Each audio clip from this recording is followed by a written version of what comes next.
इसमें क्या था कि फंक्शन जो है ए से बी में फंक्शन का मतलब,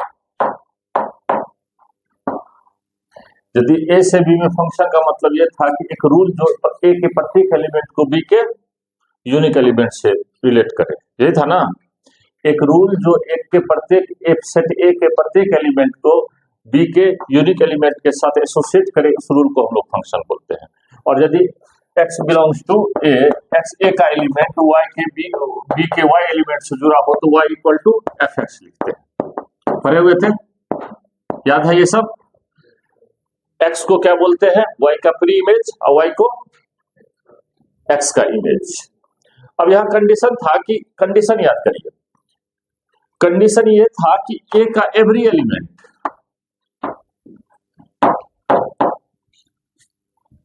एवरी एलिमेंट ऑफ ए, ये जो था कंडीशन ये था कि ए का प्रत्येक एलिमेंट जुड़ जाना चाहिए।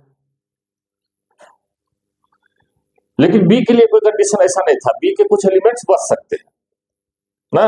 क्या था कंडीशन कि ए का प्रत्येक एलिमेंट यदि इस तरह से है, ए का प्रत्येक एलिमेंट जो है जुड़ा हुआ है, इसमें जितने भी एलिमेंट्स हैं सारे के सारे क्या होने चाहिए, जुड़े होने चाहिए। ए के प्रत्येक एलिमेंट क्या होना चाहिए, जुड़े होने चाहिए, समझ रहे हैं। लेकिन बी में कुछ एलिमेंट्स बच सकते हैं जो ए के किसी एलिमेंट से जुड़े हुए नहीं हो। मींस जो है, जो ए का बी का एलिमेंट जो जुड़ा हुआ उसका एक सेट तैयार करते हैं, उसको क्या बोलते हैं, रेंज ना। तो रेंज को क्या कहते हैं, रेंज क्या हो गया, रेंज हो गया आपका y such that y belongs to b and y equal to fx, जिसको हम रेंज को हम fa से भी डिनोट करते थे, याद है ना।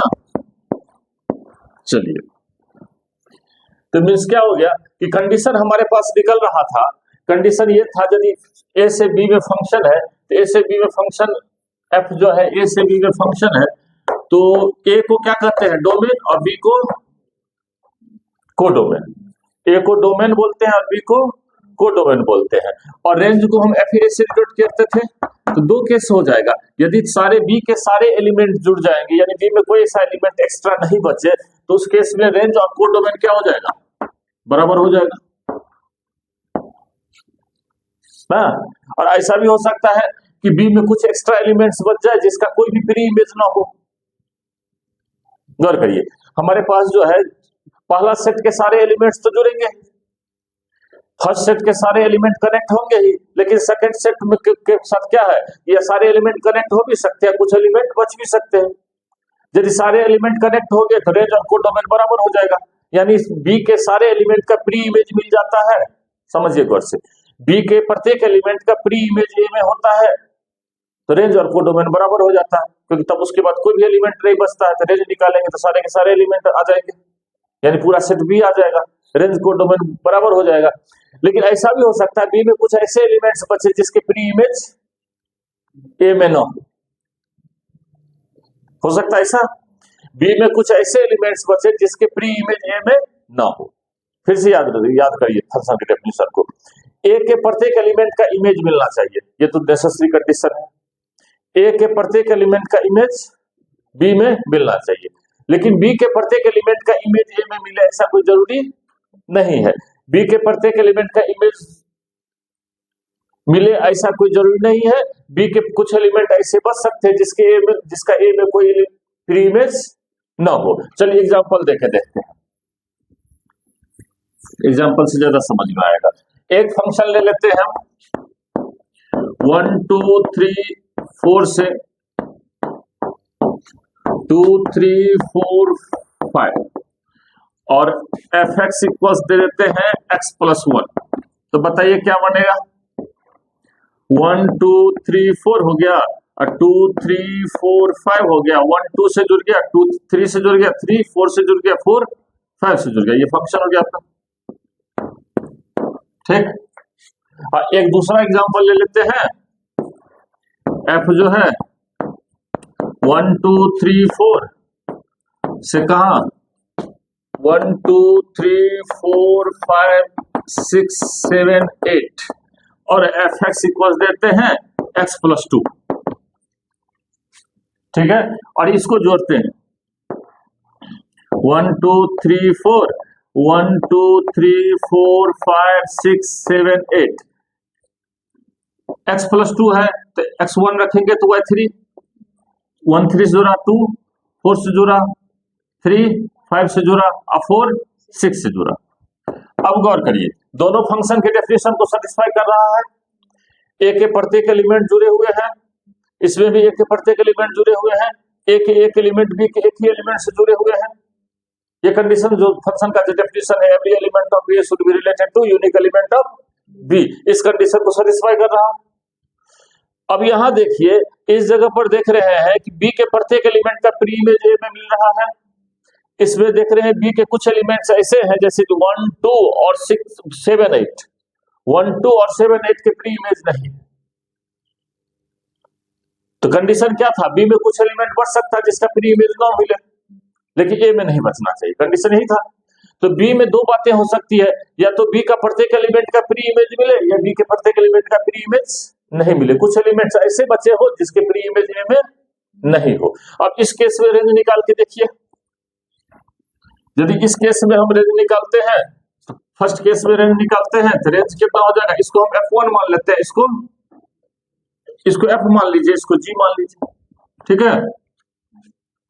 तो रेंज f का रेंज कितना होगा बताइए तो 2 3 4 5 2 3 4 5 बताइए तो ये b के बराबर है कि नहीं है, यानी कोडोमेन के बराबर है कि नहीं है। यानी इस केस में देख रहे हैं फंक्शन को डिफाइन किया गया है, जिस तरह से सेट दिए गए हैं, जिसमें हम देख रहे हैं कि रेंज और कोडोमेन क्या हो रहा है, बराबर हो रहा है। रेंज और कोडोमेन बराबर हो रहा है, इसका मतलब बी में कोई ऐसा एलिमेंट नहीं बचा जो किसी से जुड़ा हुआ नहीं है। बी में कोई ऐसा एलिमेंट नहीं बचा जिसके प्री इमेज ए में नहीं है, समझ रहे हैं। अब इसमें देखिए, इसको निकाल के देखते हैं, दूसरा सेकेंड केस को चेक करते हैं। सेकेंड केस में देखिए रेंज जी का निकाल लेते हैं तो कितना हो जाएगा 3 4 5 6। क्या ये बी के बराबर है, नहीं है, यानी बी का क्या है, ये सबसेट हो गया, प्रॉपर सबसेट, बी का प्रॉपर सबसेट हो गया, यानी कितना हो गया, कोडोमेन का प्रॉपर सबसेट हो गया। तो हम क्या देख रहे हैं कि इस केस में जो है रेंज और कोडोमेन बराबर नहीं हो रहा है, यानी रेंज कोडोमेन का प्रॉपर सबसेट हो रहा है, यानी रेंज जो है कोडोमेन के अंदर में आ रहा है। यानी बी में कुछ एलिमेंट्स ऐसे बच रहे हैं जिसका प्री इमेज ए में एग्जिस्ट नहीं करता है, समझ रहे हैं।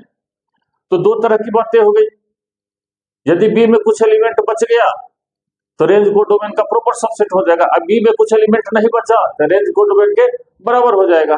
तो जब बी में कुछ एलिमेंट नहीं बचेगा यानी रेंज कोडोमेन के बराबर हो जाएगा, यानी बी के प्रत्येक एलिमेंट का ए में प्री इमेज मिल जाए। समझिए, बी में कुछ भी एलिमेंट नहीं बचे जिसका रिलेशन ना हो, पहला बात। उसी को दूसरे तरीके से समझिए, बी में एक भी एलिमेंट ऐसा ना मिले जिसका प्री इमेज ना मिले, यानी प्रत्येक बी के प्रत्येक एलिमेंट का प्री इमेज ए में मिल जाए। तीसरा बात देख लीजिए, यानी रेंज और कोडोमेन बराबर हो जाए। यदि ये कंडीशन, यानी पहला एफ के केस में, इस केस में फंक्शन का नाम हो जाता है सर्जेक्टिव। क्या हो जाता है इसका नाम, सर्जेक्टिव। हम लोग टॉपिक क्या पढ़ रहे हैं, types of function, types of mapping. बड़ा ही इंपॉर्टेंट है, 12th का जो है पहला ही टॉपिक यही है। अभी तक हम 2 3 4 क्लास जो कर रहे थे वो समझिए सबसे पीछे का 11th का रिकॉल करा रहे थे, यहां से शुरू होता है 12th का सिलेबस। तो पहला क्या देख रहे हैं, सर्जेक्टिव। सर्जेक्टिव का एक और नाम है ऑन टू मैपिंग फंक्शन, ठीक है। ऑन माने ऊपर, यानी क्या हो गया, रेंज कोडोमेन के ऊपर बैठ गया, सिंपल मोटा मोटी रफली बोल सकते हैं। लेकिन ये इसका नाम, मेन नाम है सर्जेक्टिव, जिसको हम दूसरा टर्म यूज करते हैं ऑन टू फंक्शन। और दूसरा क्या हो जाएगा, नॉन सर्जेक्टिव।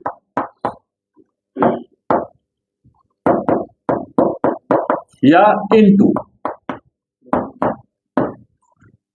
नॉन सर्जेक्टिव या इनटू।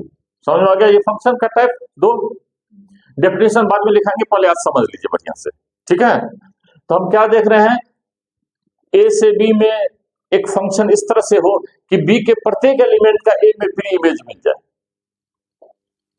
एफ ए से बी में एक फंक्शन हो, इस प्रकार डिफाइंड हो कि बी के प्रत्येक एलिमेंट का ए में प्री इमेज मिल जाए,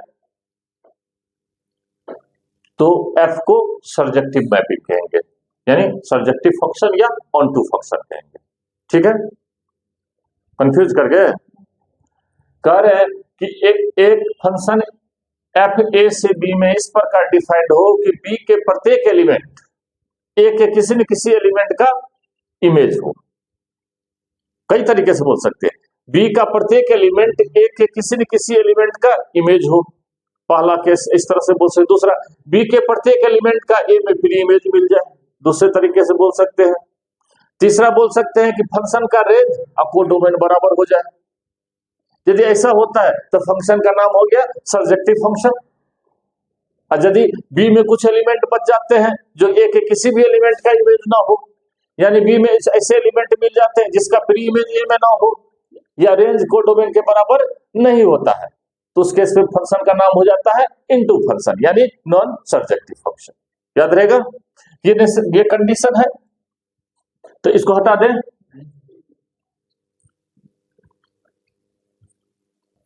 तो हम क्या देखे हैं कि यदि सर्जेक्टिव है, सर्जेक्टिव फंक्शन प्रूफ करना हो या ऑन टू, उसी को दूसरा नाम है ऑन टू। ठीक है, तो सर्जेक्टिविटी को दिखाना हो तो हमको क्या करना होगा? तो क्या करना होगा, हमको जो है रेंज को कोडोमेन के बराबर दिखाना होगा। लैंग्वेज में भी लिख देते हैं, range equals codomain, range equals codomain. या दूसरे तरीके से ये दिखा सकते हैं, बी के प्रत्येक एलिमेंट का ए में प्री इमेज मिल रहा है। ठीक है, यानी और ऐसे दिखा सकते हैं, for all y belongs to B,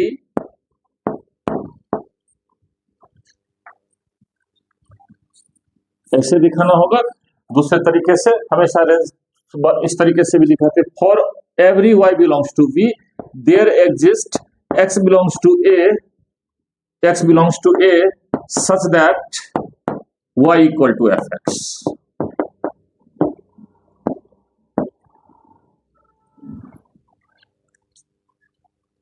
परंतु y के b के प्रत्येक एलिमेंट के लिए A में एक x ऐसा मिले जो कनेक्टेड हो, उसी चीज को सिंबल में लिख दिए। ठीक है, for every y belongs to B there exist x belongs to A such that y equal to fx, यानी y b के प्रत्येक एलिमेंट के लिए a में x मिल जाना चाहिए जो कनेक्टेड हो। ठीक है, इस बात को ध्यान रखना है कि ये सर्जेक्टिव का हो गया। और नॉन सर्जेक्टिव दिखाना है तो नॉन सर्जेक्टिव, नॉन लगा दे इसमें, नॉन सर्जेक्टिव इसको इनटू कर दीजिए। नॉन सर्जेक्टिव में क्या होगा, ये दोनों बराबर नहीं होगा, बराबर नहीं होगा मतलब, और बराबर नहीं होगा तो प्रॉपर सबसेट होगा। तो दोनों में से कुछ भी दिखा दे, जरूरी नहीं है कि प्रॉपर सबसेट। मेन कंडीशन ये है प्रॉपर सबसेट का, बराबर नहीं भी है तो ऑब्वियस है कि रेंज कोडोमेन में ही होता है, समझ रहे हैं? इसलिए बराबर नहीं भी है तो भी इससे आप काम चला सकते हैं, लेकिन मेन रूल है कि मतलब जो है इसको दिखाना होता है। या ऐसा हो सकता है, रेंज क्या हो गया, प्रॉपर सबसेट हो गया कोडोमेन का, इस केस में कैसे दिखाएंगे? तो ये दिखाएंगे, देयर एग्जिस्ट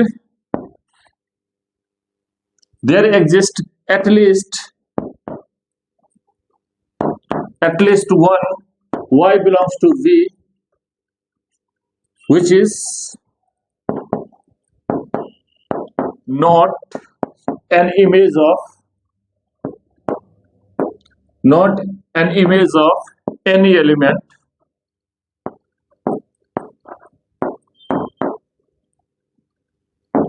of A।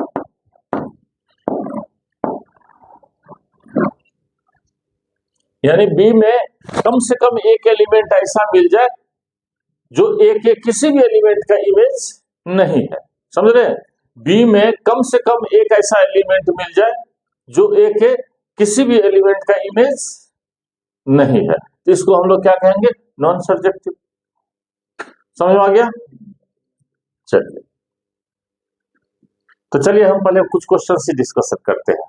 आपको बताना है कौन सा सर्जेक्टिव है, कौन सा सर्जेक्टिव नहीं है। तो यहां देते हैं y इक्वल्स एक्स स्क्वायर, पहला क्वेश्चन।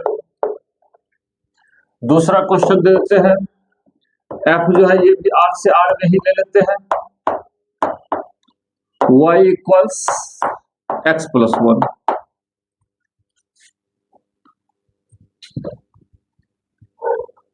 चार क्वेश्चन लेते हैं। तीसरा ले लेते हैं f जो है r से r में, यहां से जब तक नहीं देगा तब तक नहीं बता सकते हैं, समझे। r से r में लेते हैं एफ एक्स इक्वल्स लेते हैं साइन एक्स। और चौथा ले लेते हैं f r से r में, r से -1 से 1 के बीच में इंटरवल ले लीजिए, ठीक है। और f x equals sine x.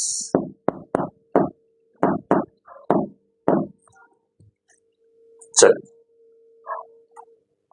अब देखिए, ये चारों को देख के बताना है कि आपको जो है कौन सा फंक्शन सब्जेक्टिव है, कौन सा फंक्शन सब्जेक्टिव नहीं है। अभी हम लोग इसके बाद दो टाइप और आएगा, जैसे हमने बताया था कि जुड़ने का, एक एलिमेंट अलग अलग एलिमेंट अलग अलग से जुड़े, एक से अधिक एलिमेंट सेम से जुड़े, एक के अलग अलग एलिमेंट बी के अलग अलग से जुड़े, एक से अधिक एलिमेंट बी के सेम एलिमेंट से जुड़े, तो उस केस में 1 1 और मेनी 1 हो जाएगा। दो टाइप और होगा, तो उसको बाद में देखेंगे, पहले इस पर क्लियर कर लेते हैं, ठीक है। बाद में दोनों को मिक्स कर देंगे।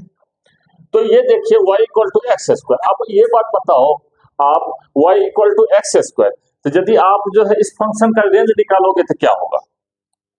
पहला, इसमें गौर करके देखिए, इसका जब हम रेंज निकालना शुरू करेंगे, यानी इनपुट क्या है, यहाँ पूरा रियल नंबर इनपुट है, पूरा देखिए यहाँ क्या है, x क्या है बेटा, रियल नंबर है, x रियल नंबर है। x यदि रियल नंबर हो, गौर करके देखिए, तो अब बताइए एक्स स्क्वायर का वैल्यू क्या होगा, greater than equal to 0। X square का वैल्यू 0 से शुरू होकर आगे का ही वैल्यू होगा, 0 से पीछे तो होगा। नेगेटिव नंबर तो कभी स्क्वायर नहीं होगा रियल नंबर में। किसी भी रियल नंबर का स्क्वायर करोगे तो 0 और 0 से बड़ा 0 का 0 हुआ, या पॉजिटिव होगा, यानी नेगेटिव तो हो नहीं सकता स्क्वायर। तो एक्स स्क्वायर ग्रेटर देन 0 हुआ तो y क्या हो गया, greater than equal to 0। y का जो वैल्यू होता है वही रेंज होता है। तो रेंज क्या हो गया आपका, रेंज हो गया 0 टू प्लस इन्फिनिटी।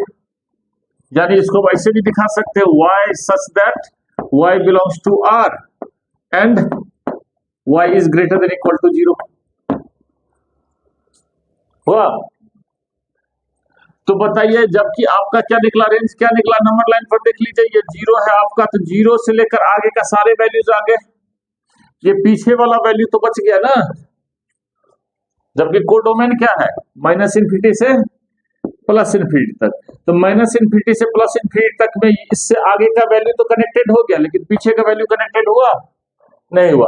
यानी सेकंड सेट, यानी जो आपके पास बी के जगह ये है कोडोमेन है, कोडोमेन का ये नेगेटिव एलिमेंट ऐसे है जिसका कोई फ्री इमेज नहीं मिला, कि मिला, तो नेगेटिव का कोई फ्री इमेज नहीं मिला, इसमें नेगेटिव नंबर्स बच गए, खाली बच गए जो जुड़े नहीं है। तो रेंज हो गया हमारा सिर्फ नॉन नेगेटिव पॉजिटिव नंबर, जबकि कोडोमेन है पूरा रियल नंबर ना। तो यहां देख रहे हैं रेंज क्या हो गया, रेंज हो गया आपका नॉन नेगेटिव या 0 टू प्लस इन्फिनिटी, और कोडोमेन क्या है,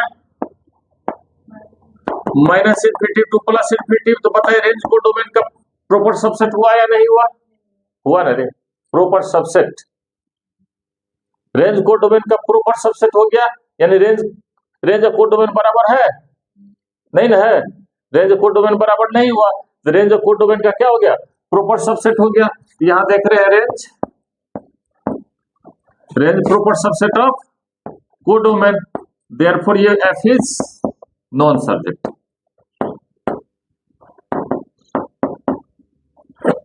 समझ आ गया। इसको दूसरे तरीके से भी निकाल सकते, देखिए यहां क्या दिया है, इनपुट x आउटपुट y। अब इसको हम इधर कर लेते, इसको इधर कर लेते, x square equals y। Range निकालना सिखाना पड़ेगा ढंग से आप लोगों को। तो x इक्वल्स कितना हो गया, √1। यानी यहां देखो रूट के अंदर में y आ गया, तो बताइए y का कौन सा वैल्यू रखेंगे कि x मिल जाएगा हमको, y का कौन सा वैल्यू रखेंगे इस जगह पर, y का पूरे रियल नंबर में सोचना है कि y का कौन सा वैल्यू के लिए हमको x मिल रहा है। तो जब y ग्रेटर देन 0 रखोगे तभी जाके x मिलेगा, नेगेटिव नंबर के लिए तो x नहीं मिलेगा। तो इसी चीज को रेंज निकालने का यह तरीका है, ठीक है। जो क्या करेंगे, x को y के टर्म्स में कन्वर्ट कर देंगे और फिर y पर रेस्ट्रिक्शन देख लेंगे कि y का कौन सा वैल्यू इस रिलेशन को सेटिस्फाई कर रहा है। तो y का जो वैल्यू रिलेशन को सेटिस्फाई करेगा वही हो जाता है रेंज। लेकिन ये कंडीशन तब होता है जब डोमेन रियल नंबर होते हैं या कुछ फ्यू पॉइंट्स को हटा दिया जाए, लेकिन अलग अलग केस में अलग अलग तरीके से रेंज निकाला था। तो अभी तात्कालिक मान लीजिए रेंज कभी निकालना हो और रियल नंबर डोमेन हो और कुछ फ्यू पॉइंट्स हटा हुआ हो तो रियल नंबर मान लीजिए तात्कालिक, तो हम क्या करेंगे, x को y के टर्म्स में रख लेंगे, y के अंदर में रेस्ट्रिक्शन देख ले, y पर क्या रेस्ट्रिक्शन लग रहा है। तो y पर रेस्ट्रिक्शन क्या लग रहा है, यहाँ y का वैल्यू नेगेटिव रखोगे तो ये डिफरेंस ये रिलेशन वैलिड नहीं रहेगा। तो y का कौन सा वैल्यू रख सकते हैं, या तो जीरो रखें या जीरो से बड़ा नंबर रखें। नॉन नेगेटिव मतलब समझते हैं ना, जीरो से लेकर राइट का नंबर, नॉन पॉजिटिव मतलब जीरो से लेकर लेफ्ट का नंबर, नेगेटिव जीरो के लेफ्ट, पॉजिटिव जीरो के राइट। नेगेटिव और नॉन नेगेटिव में क्या अंतर है, नॉन नेगेटिव बोलते हैं तो मतलब क्या होता है, जीरो से पीछे, जीरो नहीं आता उसमें। पॉजिटिव बोलते हैं जीरो से आगे, नॉन नेगेटिव बोलते हैं जीरो से लेकर आगे का चीज, यानी नेगेटिव को छाट देना। नॉन पॉजिटिव बोलते हैं मतलब पॉजिटिव को छाट देना, जीरो से लेकर माइनस कर। यहाँ क्या आ रहा है, जीरो भी आ रहा है, इसमें जीरो का भी स्क्वायर रूट निकल रहा है। तो ये हमारे पास रेंज क्या हो रहा है, देख रहे हैं कि y ग्रेटर देन 0 जो है उसी के लिए सिर्फ x मिल रहा है, बाकी के लिए x नहीं मिल रहा है। यानी y लेस देन 0 के लिए, फॉर y लेस देन 0, ये फॉर y लेस देन 0 क्या है, x का एग्जिस्टेंस नहीं है।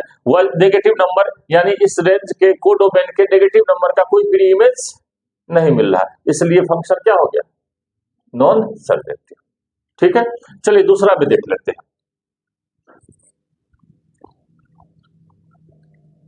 दूसरा में क्या है, गौर करिए, यदि x बिलोंग्स करेगा R से, डोमेन है ना, x रियल नंबर से बिलोंग्स करेगा तो x प्लस 1 कहां से बिलोंग्स करेगा, ये भी रियल नंबर से बिलोंग्स करेगा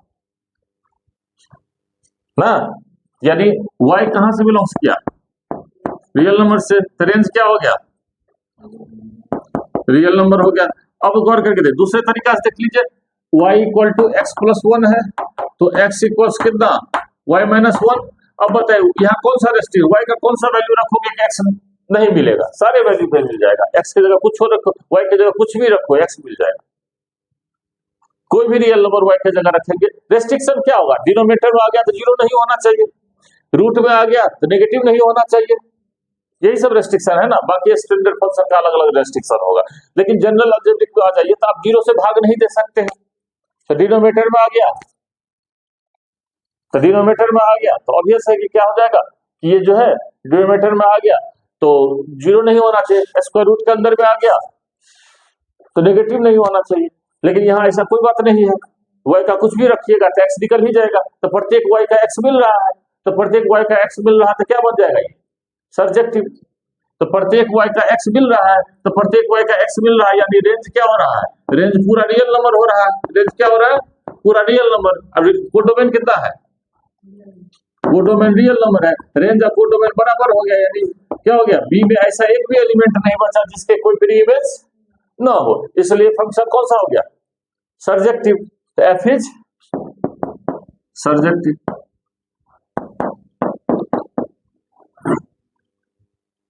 तीसरा क्या है बेटा, तीसरा फंक्शन क्या है, तीसरा फंक्शन क्या दिए थे, रियल नंबर से रियल नंबर, एफ एक्स क्या है, क्या था रे बाय, हाँ साइन एक्स, हाँ दोनों रियल नंबर, ठीक करते हैं। देखिए क्या है कि ये रियल नंबर से एफ एक्स साइन एक्स दिया है, यानी y इक्वल टू कितना है, साइन एक्स, तो y का वैल्यू जो होगा वो रेंज होगा। साइन एक्स का वैल्यू कितना होता है बताइए, साइन एक्स का जो होता है यह -1 से 1 तक होता है। साइन एक्स का वैल्यू ना तो 1 से ज्यादा हो सकता है ना -1 से कम हो सकता है, ठीक है। ये पता है हम लोगों को, साइन एक्स का वैल्यू -1 से 1 के बीच में हो रहा है। यानी नंबर लाइन पर देख लो, नंबर लाइन पर यहाँ देखो, ये -1 है और ये 1 है, इधर प्लस इन्फिनिटी हो गया, इधर माइनस इन्फिनिटी हो गया, तो आपका रेंज में कितना आया, रेंज देखो, रेंज यहाँ से यहाँ तक का वैल्यू हुई है, यहाँ गौर से देखो बेटा, यानी यहाँ से यहाँ तक के सारे वैल्यू का प्री इमेज मिल रहा है, लेकिन इससे आगे के वैल्यू का प्री इमेज नहीं मिल रहा है, इससे पीछे के वैल्यू का प्री इमेज नहीं मिल रहा है। गौर करें तो सेकेंड सेट में इससे आगे का एलिमेंट बच गया जो किसी से नहीं जुड़ा हुआ, और इससे पीछे का भी एलिमेंट बच गया जो किसी से नहीं जुड़ा हुआ है। तो कौन सा फंक्शन हुआ, सर्जेक्टिव या नॉन सर्जेक्टिव? Non surjective. ये हो गया। अब यहाँ क्या कौन सा फंक्शन हो गया, नॉन सर्जेक्टिव। यानी कौन सा, इनटू। ठीक है, चलिए चौथा देख लेते हैं। चौथा क्या दिए थे, एफ जो है रियल नंबर से, यहां देखिए कोडोमेन को हमने चेंज कर दिया -1 से 1 तक, और एफ एक्स वही है, कितना, साइन एक्स। अब यहाँ रेंज साइन एक्स का वैल्यू कहां से कहां तक होता है, -1 से 1 तक। 11 से ही पढ़ते आ रहे हैं, -1 से 1 तक। बताइए कोडोमेन कितना है, कोडोमेन भी -1 से 1 है, तो रेंज भी और कोडोमेन दोनों क्या है, बराबर है। तो यहाँ रेंज और कोडोमेन बराबर हो गया, ऑन टू हो जाएगा, रेंज हो गया कोडोमेन के बराबर, तो क्या होगा ये, ऑन टू हो गया। समझ में आ गया ये दोनों फंक्शन बढ़िया से। और चलो एक और कर लेते हैं last.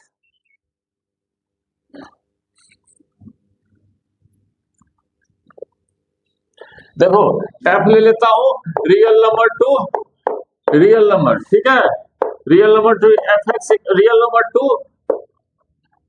0 to plus infinity, real number to non negative real number, ठीक है, और f x equal to x square. अब बताइए कौन सा फंक्शन होगा, क्या दिया क्वेश्चन, देखो real number to 0 to plus infinity non negative real number, f x equal to x square, subjective या नॉन सब्जेक्टिव, सब्जेक्टिव। देखे ये मत समझ लीजिएगा कि फॉर्मूला देख के बता देंगे कि ये फंक्शन कौन सा सब्जेक्टिव या नॉन सब्जेक्टिव, वो डिपेंड करेगा कि किस सेट से किस सेट में डिफाइंड है, समझ रहे हैं। तो ये अब ये यही जब रियल नंबर यहाँ था सेट, तो क्या हो गया था, ये नॉन सब्जेक्टिव हो गया था, अभी क्या हो गया, ये सब्जेक्टिव हो गया। तो सब्जेक्टिव और नॉन सब्जेक्टिव का कॉन्सेप्ट क्लियर 100%, ठीक है। तो कल बाकी दो का करेंगे।